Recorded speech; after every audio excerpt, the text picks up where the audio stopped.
The Chuck Jones run of Tom and Jerry shorts seems to be rather divisive. Some like it for the facial expressions, the animation, Chuck Jones' design, and how he ported over a lot of the Warner Brothers crew and how some of that style.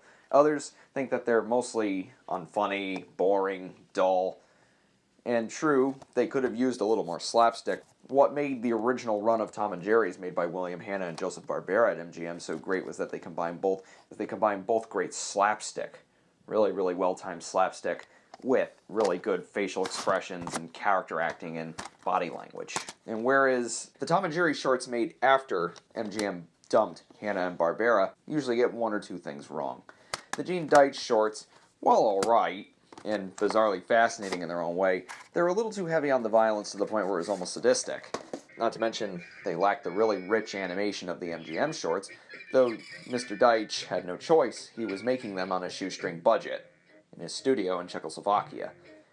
But they're a little too heavy on the violence, and whereas the Chuck Jones ones, they're more about the facial expressions and the gestures and everything, but could have used a little more slapstick and a little more chasing and a much faster pace. But I enjoy them because they are unique amongst all the post-Hanna-Barbera Tom and Jerry's, and a lot of fans believe that they're a high point when it comes to post-Hanna-Barbera Tom and Jerry's. Persistence of Vision is a documentary by filmmaker Kevin Schreck, and it chronicles the making of The Thief and the Cobbler. Animator Richard Williams intended to be magnum opus, a film that was going to be one of the most ambitious animated films ever made, but it had such a huge collapse. I don't want to recite the story here because it's very, very long. I'll just give you a skinny because the history is all over, and I used to read up on this. I actually discovered The Thief and the Cobbler back in 2010, and when I had seen the film that Richard Williams set out to make, I was blown away. And thankfully, the 1992 work print of the film, which was assembled before Williams was kicked off the film, that's on this DVD set. It's a 2-disc set and everything, too. Isn't that something? And it has interviews and all kinds of other bonus features. I actually haven't seen the documentary yet. I'm really excited to check it out because the saga of The Thief and the Cobbler is one of the great cautionary tales of film and animation history. And you should definitely get it for the film itself, and keep an eye out for filmmaker Garrett Gilchrist's version, the recobbled cut, where he tries to make a complete version of the film using every source he can find. I think he's on the 5th version or the 6th revision. It's on YouTube, just put in Thief and the Cobbler recobbled cut.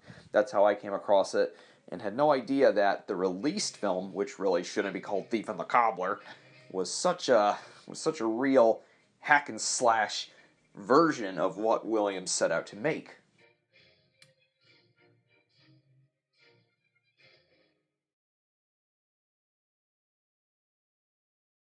Disney's home media division is really cut back in many ways, and the only way you can get some of your favorite live-action classics is via the Disney Movie Club. And they have a 2-movie set of Davy Crockett, King of the Wild Frontier, and Davy Crockett and the River Pirates. Of course, Walt Disney's retelling of the Davy Crockett story was such a huge phenomenon in the mid-1950s. Davy Crockett, King of the Wild Frontier was 3 episodes aired on the Disneyland TV show, and then they were cobbled together to make a feature-length film, and the film was very, very successful. I've actually never seen Davy Crockett and the River Pirates, which was made in response to the phenomenon that King of the Wild Frontier kicked off. Although I'm told that it's not that great, I'm still going to check it out. Now, this is kind of an odd inclusion. I've had the original Ice Age on DVD, but I felt like getting it on Blu-ray. The original Ice Age is, I think, a pretty solid film, even after all these years. Unfortunately, the sequels are kind of, run-of-the-mill, but I think the original has a pretty strong story, and I remember I saw the original a lot back when it came out. It is a pretty good movie. I think it's one of the CGI hits from the early 2000s that one of the non-Pixar CG hits from the early 2000s that I think holds up. And the 5th one is coming this summer. Why they keep making them? Well, just take a look at the international numbers that the 2nd, 3rd, and 4th, reeled in. And this is an old Blu-ray. You could tell because the digital copy for the movie is on the disc. Remember when they put digital copies on discs? When you had to put in the disc, enter the code, and then the disc was useless. It became, a drink coaster after that. Yeah, this is an oldie. Love and Mercy, a documentary about Brian Wilson of the Beach Boys. And if you know a thing or two about the Beach Boys, this should be up your alley. I actually haven't seen this yet. I know, shame on me. But when I get around to watching it, I'll post a review on Tumblr maybe, or Letterboxd. Links to my accounts in the description box. Love and Mercy, from what I understand, mostly chronicles the making of Pet Sounds and the making of Smile. Pet Sounds is Brian Wilson's masterpiece, and one of the greatest albums ever. If you've never heard it, what are you waiting for? Everybody needs to listen to Pet Sounds. And the other part of the film chronicles Brian's struggle in the 1980s after years and years and years of drug use and mental health problems and such. And it mostly is about him and his controversial therapist, Eugene Landy. And look at that disc artwork. Very, very, very nice. That's actually one of the posters for the film. I wish that was the Blu-ray cover, but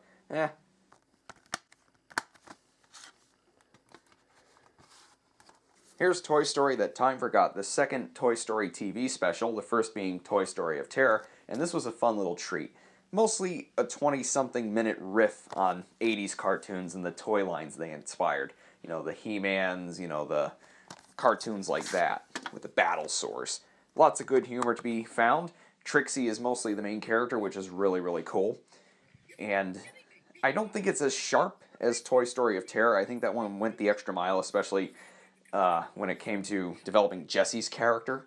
Like, they actually had a little bit of an arc there. And if Toy Story 4 is on the level of these two specials, yeah, it could be really, really great, even though I'm skeptical of the plot right now. I'll get into it on an animation ramble. And look, because it's Pixar, there's disc artwork!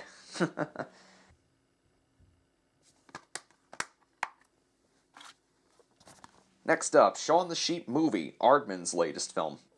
Based on Aardman's TV show of the same name. I actually haven't seen this yet. It's kind of a blind buy. It's pretty much a blind buy, even though I got it as a Christmas gift. But it's too bad that it didn't do well here in the States. It was given a relatively unpublicized release by Lionsgate, but the movie made it back overseas, and they're going to make a sequel, so can't complain too much. It would have been nice, though, if more audiences here in the United States saw it, though. Stop motion didn't really yield too many hits here in the States for different reasons. I won't get into that here. The only real hits being Chicken Run, Aardman's first film, feature film, and The Nightmare Before Christmas. But, studios like Laika, their films only do moderately successful. Like, there's some people out there who know what Coraline is, but that's about it. But yeah, I'm excited to check this one out. Here's Avengers Age of Ultron. Now, did this live up to the first Avengers? Well, in many ways it did. I felt that the story was very, very ambitious, and it tried to tackle a lot of, ideas, and I like how they explored the characters more and added different layers to them and such.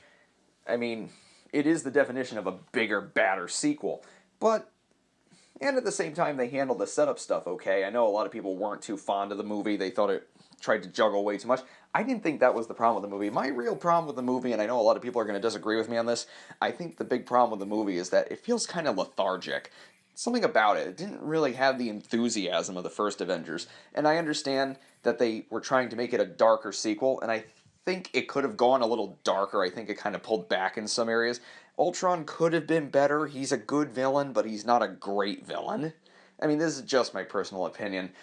But I think they kind of made it feel dry. It should have had that oomph that the first Avengers had in the other very good Marvel Cinematic Universe movies. I was expecting this to feel, more like Winter Soldier, and, like Winter Soldier, I'd argue, is the darkest of the Marvel movies, but even that still had a punch to it.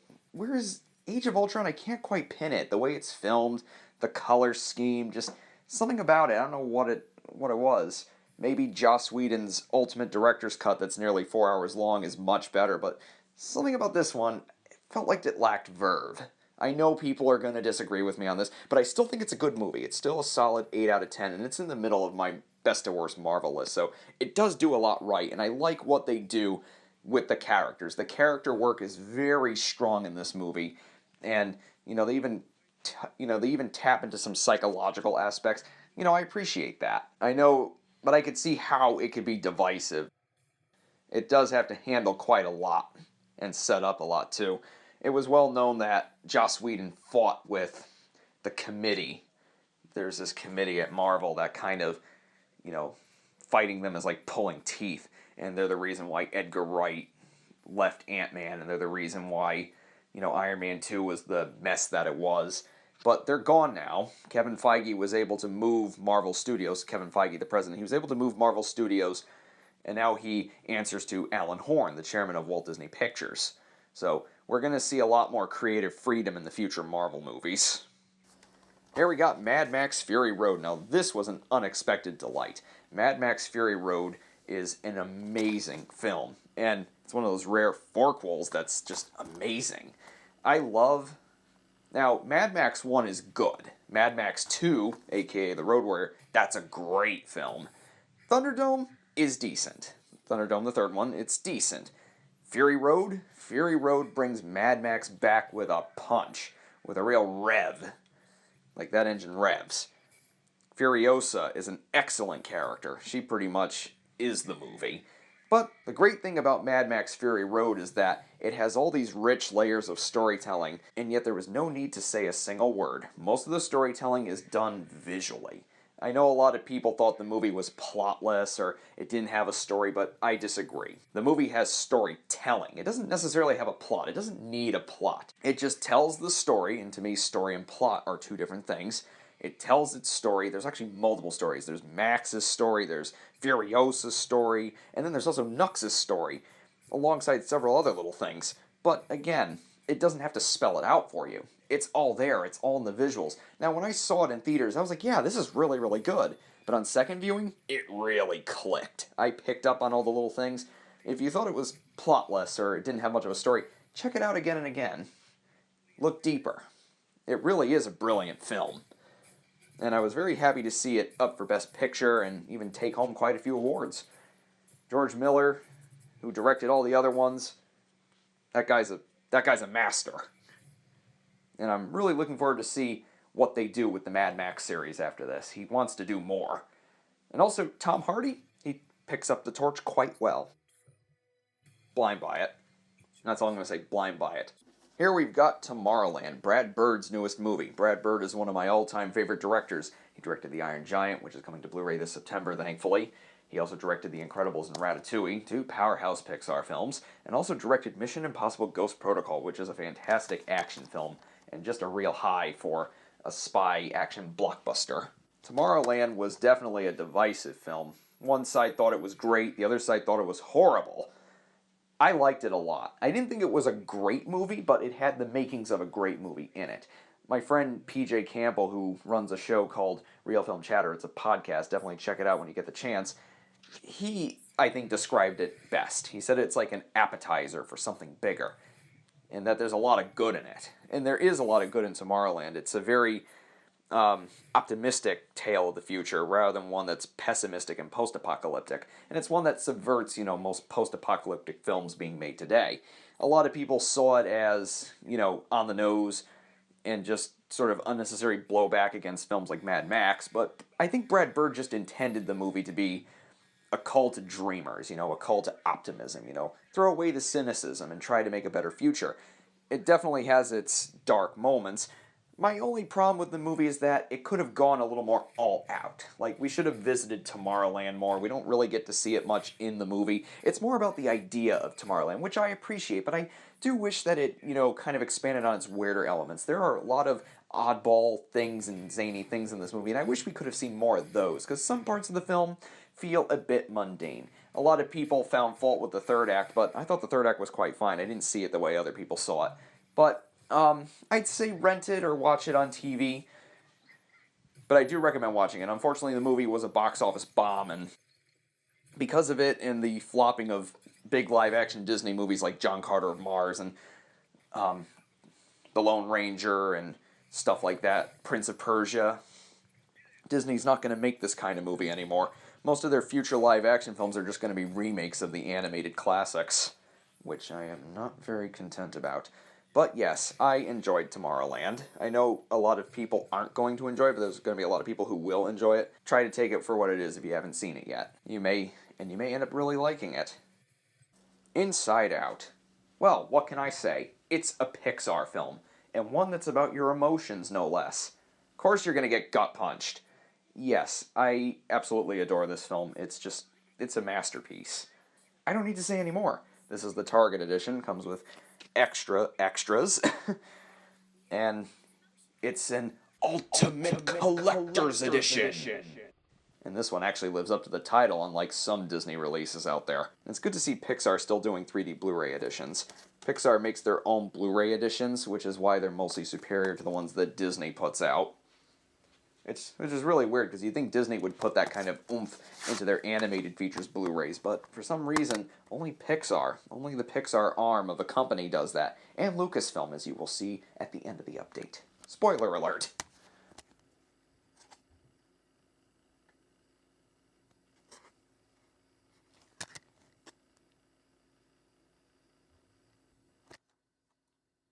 Here we've got AntMan, the closing to Phase 2 of Marvel's Cinematic Universe. And after Avengers Age of Ultron, this was actually a bit of a refreshing kick. It's definitely closer to something like Guardians of the Galaxy. And while the first two-thirds feel a little bit undercooked, the third act of the picture is a real jolt. Well, most of the movie is a jolt. It does feel fresh, it does feel new in a lot of ways, even though it is kind of an origin story, at the same time it's kind of a Mask of Zorro-esque story of, the new Ant-Man learning from the old Ant-Man, and there's a lot of good stuff in between. There's a lot of great comedy in it too. Marvel really succeeds at blending, levity with, action and suspense and darker moments. Ant-Man is definitely a little lighter than most of their fare, but it is a lot of fun, and I do like the main character's story arc. They really, really did a good job with it, despite the troubled production that it was. And again, the third act makes the picture. I mean, come on. They fight on Thomas the Tank Engine. You can't get any better than that. I'm not going to say anymore, because that ending fight just gets better and better and better. It's like it keeps topping itself. But yeah, definitely give Ant-Man a look. Even if you're not big on the Marvel Cinematic Universe, it's still worth a look. It's a very Honey, I Shrunk the Kids, almost old school kind of adventure. Here we've got Mission Impossible Rogue Nation. This is the 5th film in the series, and this not only lives up to Ghost Protocol, but it's just a really unique film on its own. This installment was directed by Christopher McQuarrie, who Tom Cruise normally collaborates with. This is a very nice steel book too, a metal pack. And the artwork on the inside is very nice as well.